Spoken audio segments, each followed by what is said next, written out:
Tu sais, je reçois souvent plein de messages de gens qui me disent « Carole, tu sais, j'aime tellement plein de choses différentes, mais j'ai peur que si je me mélange, ça fasse fouillis. Au fond, j'ai peur que ça fasse fouillis et que les gens se disent que je ne sais pas décorer. » Et personnellement, quand j'entends ça, je comprends. Oui, parce que le mélange des styles, c'est un peu comme une partition musicale. Si tu rates, ça sonne faux. Mais quand c'est juste, c'est magique. Et justement, c'est ce qu'on va voir aujourd'hui.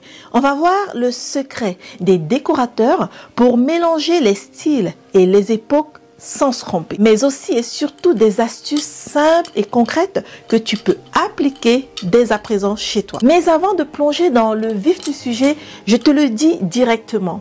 J'ai ouvert la liste d'attente de mon programme signature pour les décorateurs. Donc, si tu rêves de devenir décorateur ou décoratrice d'intérieur, si tu es passionné mais que tu doutes encore de toi, si tu en as marre de bricoler sans méthode et que tu veux être guidé, inscris-toi. Le lien est sous la vidéo. Tu n'as rien à perdre, mais beaucoup à gagner. Regarde cette maison à Harlem, ancien bâtiment religieux avec ses arches magnifiques, ses murs chargés d'histoire. Et pourtant à l'intérieur, tu trouves du mobilier moderne, des pièces colorées, des tapis anciens et des pièces presque futuristes. En réalité, ici, rien ne devrait fonctionner ensemble. Et pourtant, tout marche. Et pourquoi ça marche? Tout simplement parce qu'il y a des liens invisibles. Et c'est ça le vrai secret, on ne mélange pas au hasard, mais on relie les choses entre elles. Et aujourd'hui dans cette vidéo, je vais t'expliquer comment faire ça de manière simple. Je suis Carole Amorich, architecte et décoratrice d'intérieur. Ici, tu es sur ma chaîne que je viens tout récemment de renommer Secret des décorateurs. Avant, c'était le journal d'une femme noire parce que oui, je suis bien noire et fière de l'être. Alors maintenant, c'est Secret des décorateurs. Donc, bienvenue sur ma chaîne. Avant de continuer, abonne-toi tout de suite. Mets un pouce juste en dessous. Ça te coûte rien. Ça aidera ma chaîne à se développer. Et surtout, n'oublie pas de commenter tout au long de la vidéo ou à la fin de cette vidéo. C'est important pour me donner tes impressions. Ça m'aidera à mieux travailler mes sujets pour t'aider davantage. Donc, n'oublie pas, abonne-toi, commente et partage. Et tout de suite, rentrons dans le vif du sujet. Alors, le premier secret ici, c'est d'avoir une pièce maîtresse qui va mener la danse. Une seule qui mène la danse. Dans cette maison de Harlem, les arches sont tellement fortes qu'elles imposent leur présence. Et ici, tout le reste, tout ce qui gravite autour de ces arches a été pensé pour ne pas les écraser. Et c'est ça une pièce maîtresse. Quelque chose qui mène la danse, qui prend la première place. Un peu comme quand un homme et une femme dansent et que le meneur de la danse, c'est l'homme, le mâle. La femme suit. Elle se laisse guider, diriger. Et bien, c'est exactement la même chose. Chez toi, ça peut être un canapé, une cheminée, un tapis ou même un tableau. Mais ce qui compte ici, c'est de décider. Oui, tu dois faire un choix et te dire, ok, cet élément, c'est ça l'élément principal et tout le reste l'accompagne. Je vais te donner un exemple simple qui me vient comme ça à l'esprit. Si par exemple tu as un buffet ancien, très marqué, très imposant, qui a une forte présence du fait de la façon dont il a été sculpté ou même de sa taille, de sa dimension, de ses proportions, et bien, au lieu de mettre à côté de ce buffet une autre pièce imposante qui viendrait se battre avec lui, choisis plutôt des meubles beaucoup plus simples, beaucoup moins imposants pour l'accompagner, pour accompagner ce buffet. Comme ça, le buffet devient le chef d'orchestre et le reste joue en arrière-plan. Rappelle-toi de mon exemple du monsieur, du mâle, du mec qui mène la danse et de sa dame qui suit. C'est exactement ça. Pour parler de manière plus concrète et plus personnelle, je peux te dire que moi, quand je travaille avec des clients et que j'arrive chez eux, j'identifie toujours l'élément principal, le chef d'orchestre, la pièce maîtresse. Et de manière assumée, je leur dis à haute voix, cet élément est la pièce maîtresse, c'est le chef d'orchestre. Ça peut être une cheminée et je vais leur dire, cette cheminée, sera l'élément principal, la pièce maîtresse. Et quand je leur dis ça, tout le monde comprend. Mes clients sont rassurés. Non seulement parce qu'ils voient que j'ai une direction, une vision, mais aussi parce qu'ils comprennent bien qu'il y a déjà un élément existant et que cet élément-là est l'élément autour duquel on viendra habiller le reste, faire jouer le reste. Ici, on est là pour parler des secrets des décorateurs. Et je peux te dire que les décorateurs ont compris une chose, c'est que si tout est important, en réalité, plus rien ne l'est. Le deuxième secret, c'est de répéter les formes. Encore et encore et encore et encore. L'œil humain adore les échos. Ton œil adore les échos. Et chez Harlem, les arrondis des arches se retrouvent dans les suspensions, dans les fauteuils et dans les tables. Le résultat ici, c'est tout simplement que ça donne une impression de cohérence, même si les styles sont différents. Chez toi, fais simple. Prends simplement une forme, identifie une forme qui existe déjà et répète-la une fois, 2 fois, 3 fois. Un exemple pour chez toi par exemple, si tu as une table basse ronde, mets sur un mur un miroir rond et sur une table de chevet, une lampe boule, tout simplement. Peut-être que toi, tu as une arche dans ton entrée, choisis une tête de lit arrondie et un tapis à motif courbe. Ces petits exemples que je te donne n'ont l'air de rien, mais ça change tout. C'est ce qui fait passer ton mélange pour un choix réfléchi au lieu d'un hasard. Je te dirais que si tu appliques 3 fois la même forme, ton mélange devient logique. Les matières comme fil conducteur. Si tu mets du bois, du verre, du plastique, du cuir, du métal et encore un autre bois, sans aucune logique là-dedans, ça fait très vite brocante. Mais si tu choisis 3 matières principales et que tu les fais revenir souvent encore et encore et encore, ça crée un lien direct. Et dans la maison d'Harlem, c'est très clair. Bois, pierre, métal, on les retrouve partout. Du sol à la cuisine, du salon aux escaliers. Chez toi, tu peux par exemple choisir du bois clair, du lin et du métal noir.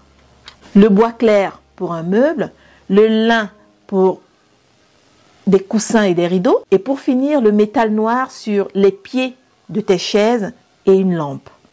Crois-moi, ça marche à tous les coups. Et ce qui est génial dans tout ça, c'est que tu peux aussi jouer avec les textures. Par exemple, tu peux mélanger un bois brut avec un bois cannelé. Rien qu'avec ce mélange, tu crées du relief sans multiplier les essences. Pour finir ici, je dirais que ce n'est pas l'époque qui unit les meubles, mais c'est la matière qui circule. Le 4e secret, c'est un secret très important. Il s'agit de limiter les couleurs. Voilà, tu limites la quantité de couleurs. Par contre, tu les répètes souvent. Celles que tu choisis, tu les répètes. À Harlem, par exemple, on retrouve surtout des tons chauds. Ocre, moutarde et brun. Avec quelques bleus sourds pour contraster et du clair pour équilibrer. Chez toi, retiens le même principe. Choisis 3 couleurs principales et 2 couleurs neutres. Puis, fais-les revenir de manière régulière dans chaque espace, dans chaque objet, dans chaque coin et recoin de ta maison. Ça donne ceci par exemple. Un coussin bleu, une lampe bleue, un détail bleu dans un tableau. Pas besoin de plus. Beaucoup de gens pensent que mettre plein de couleurs partout, ça fait vivant. En réalité, vous voulez que je vous dise la vérité? Yes. Ça fait juste désordonné. Mais si tu écoutes mes conseils, tu verras que c'est la répétition qui crée l'harmonie. Une petite phrase choc pour toi. Une couleur seule, c'est un accident. Mais 3 fois la même couleur, c'est une intention. Et maintenant, parlons d'équilibrer les poids visuels. C'est important parce que les mélanges échouent souvent quand et parce qu'il y a trop de lourd d'un côté. Là, ça pèse. Là, c'est lourd, c'est lourd. Dans notre exemple à Harlem, le bois et la pierre sont costauds. Mais pour équilibrer tout ça, ils ont rajouté des chaises fines et des suspensions légères. Du coup, ça respire. Et chez toi, c'est pareil. Peut-être que tu as un gros canapé massif. Eh bien, mets tout simplement une table basse légère, moins massive, beaucoup moins massive. Si ton tapis est chargé, ben, garde le mur au-dessus, surtout sur les côtés clairs. Garde les murs qui sont sur les côtés, qui entourent le tapis clair. Et enfin, si ton buffet est trop imposant, mets juste à côté ou au-dessus une lampe assez discrète ou un cadre fin. Petit hack facile. Prends une photo en noir et blanc de ta pièce. Si tu fais ça, les zones foncées vont ressortir. Sur ta photo, tu verras que les zones sombres ressortent. Et si tout est d'un côté, si d'un côté, il n'y a que les zones sombres, tu sauras comment équilibrer ou quoi équilibrer. Et j'insiste, équilibrer les poids, c'est important. Parce que si dans une pièce, tout est lourd, personne ne respire. Maintenant, parlons de l'objet traducteur. J'aime bien ça. J'aime beaucoup ce secret. L'objet traducteur, c'est celui qui fait le lien entre deux mondes. Il lie, il relie deux mondes. Il parle deux langues. L'union, la liaison, le mariage. Je te donne un exemple. Une lampe moderne, mais en céramique faite main. Ou encore une chaise contemporaine recouverte d'un velours classique. Et parce que je suis généreuse, je pourrais dire encore une table hyper simple, mais en marbre ancien. En réalité, dans la maison d'Harlem, tu vois plein de ces objets. Et leur intérêt ici, c'est qu'ils calment les contrastes. En réalité, c'est ce qui permet de passer d'un style à un autre en douceur, sans heurts, sans que ça n'embrouille la vision, l'esprit humain. C'est doux, tout doux. Chez toi aussi, essaye d'avoir au moins un objet traducteur dans chaque pièce. C'est lui qui rend le mélange naturel. Et d'ailleurs, là, pendant que je te parle, je vois tout de suite à côté de moi un objet traducteur. Tu vois, c'est bien comme ça me permet de te montrer un exemple concret. Là, ici, à l'image, tu vois cette lampe. Là, en bas, le pied, en réalité, c'est une jarre ancienne turque que j'ai décidé d'assembler avec cet abat-jour à la forme moderne. Non pas traditionnelle, mais moderne, avec du lin naturel. Et en principe, les deux objets ne sont pas nés pour être ensemble. Et en général, ils ne devraient pas aller ensemble. Pourtant, une fois qu'ils sont assemblés ainsi, ça ne heurte pas les gens. En général, c'est moi qui raconte l'histoire parce que j'aime bien raconter l'histoire des objets que je vends à mes clients. Et c'est comme ça qu'ils se rendent compte qu'en fait, ça n'a pas été conçu d'une pièce, ça n'a pas été conçu à la base pour être ensemble, pour aller ensemble. Mais c'est moi, par ma créativité, par mon audace, qui ai décidé d'en faire un objet traducteur. Et c'est comme ça que maintenant, cet objet qui à la base est lourd, ancien, ça se voit que c'est ancien, se marie bien avec cette partie haute à la forme moderne, rafraîchissante. Et ça fait un ensemble qui, en général, ne heurtent pas, qui ne heurtent même pas du tout. On a l'impression que ça va de soi, que ce soit là, en fait, comme ça, ensemble. Voilà, ça c'est un exemple concret. Pour conclure, je te dirais tout simplement qu'un objet qui parle deux langues vaut mieux que deux qui se battent. Et cet exemple est parlant. Cet objet parle deux langues. Et ces deux éléments ne se battent pas du tout. Ils s'associent de manière harmonieuse. Maintenant, parlons de créer des pauses.